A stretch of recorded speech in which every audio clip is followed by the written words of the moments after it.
dúvida alguma, uma das comunidades que mais desperta curiosidade nas pessoas são os essênios.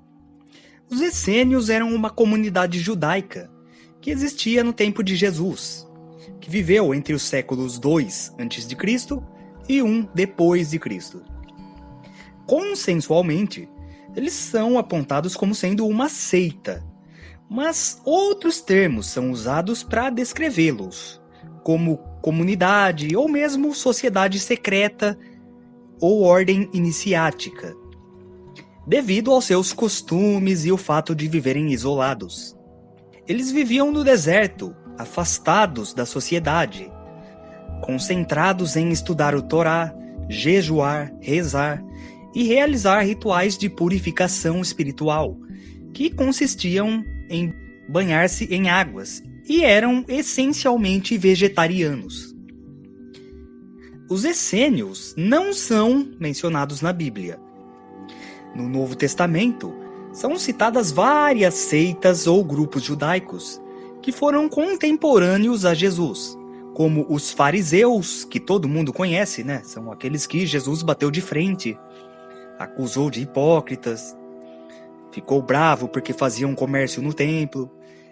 Tem também os saduceus, opositores dos fariseus, a quem Jesus também confrontou, já que eles não acreditavam na ressurreição, ignoravam o mundo espiritual e se preocupavam mais com o poder político que com a obediência a Deus. E tem um outro grupo dessa época, que são os zelotes, que eram um grupo mais radical, diferente dos fariseus e saduceus, que acatavam as ordens dos romanos. Inclusive foram eles que entregaram Jesus para os romanos, né? Os zelotes não concordavam com o domínio romano, não toleravam. E eles causaram várias rebeliões violentas contra o Império Romano, uma das quais culminou na destruição do Templo de Jerusalém, em 70 depois de Cristo, e na consequente diáspora, que baniu os judeus de Israel e os espalhou pelo mundo todo. E fora esses grupos, a gente tem também os essênios, que não são mencionados na Bíblia, mas a gente sabe da sua existência por vários escritos e relatos, em especial do historiador judaico-romano Flávio Josefo, que fala sobre uma ordem que havia se afastado do judaísmo tradicional por motivos desconhecidos e que seus costumes se diferenciavam dos demais. Segundo ele, os essênios viviam em comunidades espalhadas em cidades da Judéia e no deserto, mas muitos podiam ser encontrados em várias cidades, incluindo Jerusalém. Isso porque, para os iniciados, isso era comum. Mas depois que o indivíduo fosse amplamente aceito, aí ele passava a viver em colônias separadas, geralmente em regiões desérticas. Fora os relatos do Flávio Josefo, os documentos mais importantes que se tem sobre os essênios são os manuscritos do Mar Morto, encontrados em 1947 em Qumran, o que se acredita hoje que era uma das colônias dos essênios. Na ocasião, um grupo de pastores de cabras saiu atrás de uma cabra que se perdeu e localizaram em uma caverna jarros cerâmicos contendo vários rolos de papiro. Esses manuscritos são os registros mais fiéis que se tem dos hábitos dos essênios. Eles são uma coleção que conta com centenas de textos e fragmentos de textos. Tem porções de toda a Bíblia hebraica, com exceção do livro de Esther e de Neemias, além de vários livros apócrifos e livros de regras e costumes da própria comunidade essênia. Os essênios seguiam rigorosamente os mandamentos de Moisés e obedeciam regras de disciplina que regulavam todos os aspectos da vida diária, tanto no vestiário quanto na alimentação. Como já mencionado, né, eles eram vegetarianos e se vestiam de branco. Quem pretendesse entrar para o grupo tinha que abdicar de tudo o que possuía, e acredita-se que existiam certos rituais de purificação que serviam de iniciação aos novos membros, como o batismo nas águas e uma série de juramentos que os iniciados faziam.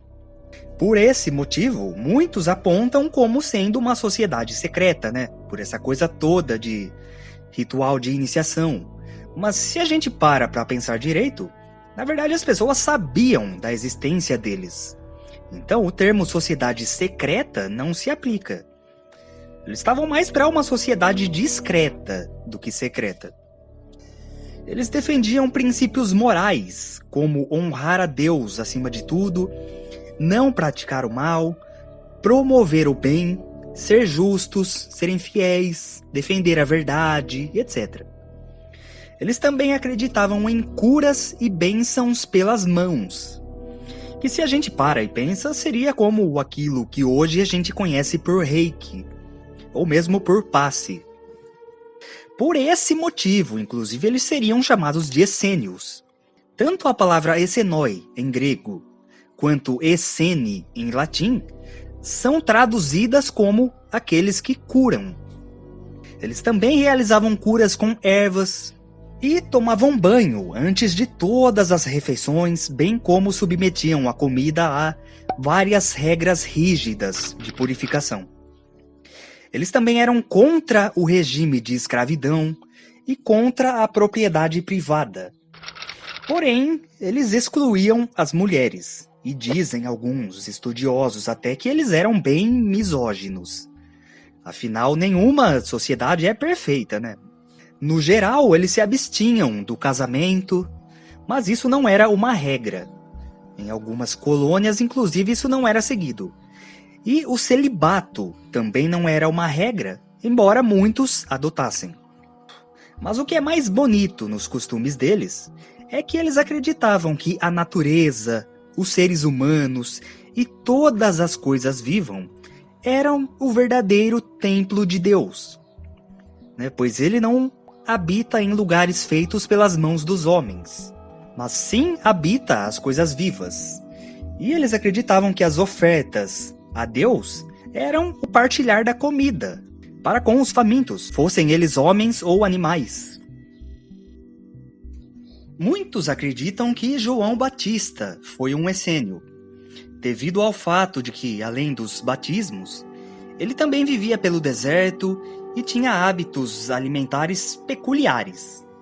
Há quem diga que ele também era misógino, assim como os essênios. Porém, várias pessoas naquela época, sem ligação nenhuma com os essênios, adotavam tais práticas e costumes. Então, não se pode afirmar com toda certeza que ele era um essênio. Não se tem provas. Na verdade, isso só gera discussões desnecessárias que nunca levam a lugar nenhum. E se ele era ou não, isso de forma alguma diminui a importância dele na Bíblia. Inclusive, quando os manuscritos do Mar Morto foram encontrados, muita gente acreditava que neles teria alguma prova de que João Batista era de fato um essênio. Mas, depois de décadas de trabalho traduzindo os escritos, que só terminou em 2002, nada foi encontrado. Nenhuma menção a João Batista, ou mesmo a Jesus, que muitos dizem que também passou um tempo com os essênios. Para muitos, no período anterior ao início do ministério de Jesus, aos 30 anos, naquela parte da vida dele que a gente não conhece, né, que não está na Bíblia, ele teria vivido um tempo com os essênios. Na verdade, tem até teorias que dizem que ele passou pela Índia, por vários outros lugares, mas que não vem ao caso entrar nisso aqui agora. Mas assim como no caso de João Batista, isso gera debates e tretas por aí. Mas o mesmo pensamento se aplica.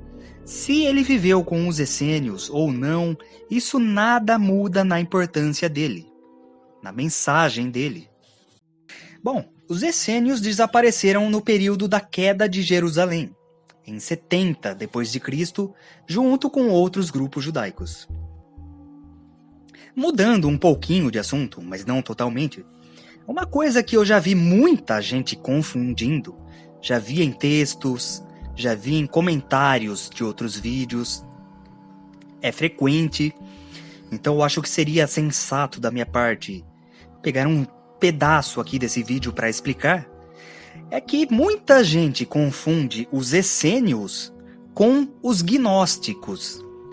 Os essênios eu já acabei de explicar quem eram. Já os gnósticos eram um grupo de cristãos primitivos. Antes de Roma adotar o cristianismo como religião e unificá-lo, existiam vários grupos, várias seitas que se denominavam cristãs. E uma dessas seitas eram os gnósticos, que tinham umas crenças um tanto peculiares, né? Mas eu não vou entrar em detalhes, para não estender aqui. E também já tem vídeo aqui no canal sobre eles, que eu recomendo que quem quiser mais detalhes, veja. Mas então, resumidamente, os essênios eram judeus, e os gnósticos eram cristãos, simples. Aliás, não tem nenhuma relação entre eles. Os gnósticos são uma seita cristã, ou seja, pós-Jesus. Já os essênios surgiram antes de Jesus e até chegaram a ser contemporâneos, mas os essênios eram judeus.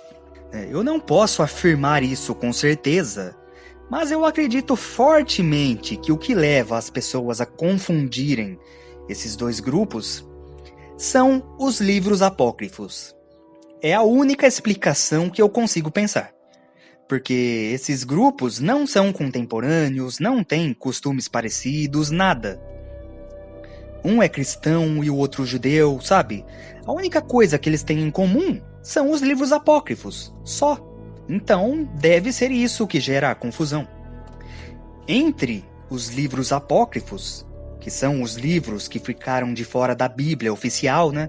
Fora do cânone da Bíblia como a gente tem hoje, existem dois principais grupos de livros, que são os manuscritos do Mar Morto e a Biblioteca de Nag Hammadi. A Biblioteca de Nag Hammadi é uma coleção de textos gnósticos que foi descoberta em uma região perto do Egito, chamada Nag Hammadi, daí o nome, por um camponês, que encontrou uma jarra enterrada que continha vários códices de papiro embrulhados em couro, a maioria textos gnósticos. E também tinha alguns trabalhos do Hermetismo e uma tradução de A República, do Platão. Nesses escritos gnósticos, você tem vários evangelhos apócrifos que ficaram de fora da Bíblia. No Concílio de Nicéia, só ficaram os 4 que a gente conhece, né? Mas nos textos gnósticos tem muitos outros. O Evangelho de Tomé, de Filipe, de Maria Madalena, o Apocalipse de Pedro, porque o Apocalipse oficial que a gente tem, né, conhece da Bíblia, é o de João. Então os gnósticos têm o de Pedro, alguns outros apocalipses, entre muitos outros textos. Não vale a pena listar todos aqui. E nos manuscritos do Mar Morto, a gente tem, entre outros, o tão famoso livro de Enoque, né? Então, esses livros que são de fora da Bíblia são chamados apócrifos. Segundo os cristãos, esses livros ficaram de fora porque não foram inspirados pelo Espírito Santo. Enfim, eu não vou entrar nesse mérito de questão de crença. Existem até livros que são considerados apócrifos pelos judeus e pelos protestantes, mas não para os católicos. Eles estão na Bíblia católica, mas não na versão protestante da Bíblia, que leva em conta a tradução judaica, enquanto que a católica leva em conta a tradução grega. São os chamados deuterocanônicos. Sabe? Então essa discussão sobre o que é inspirado e o que não é vai longe. Mas, inspirados ou não, Esses livros apócrifos são importantíssimos para os estudiosos, principalmente para nós, historiadores, porque a leitura deles revela muita coisa sobre os costumes e modo de vida daqueles povos. Então, eu espero ter esclarecido essa dúvida da diferença entre essênios e gnósticos. Como eu falei, a única coisa que pode causar essa confusão é a autoria dos chamados livros apócrifos. Eu não consigo pensar em outra explicação. Mas então, fica aí o esclarecimento. Esse vídeo era para ser só sobre os essênios, mas para aproveitar bem o espaço dele, né? Eu achei legal apontar essa diferenciação aqui. Mas então é isso, pessoal. Até o próximo vídeo. Gratidão.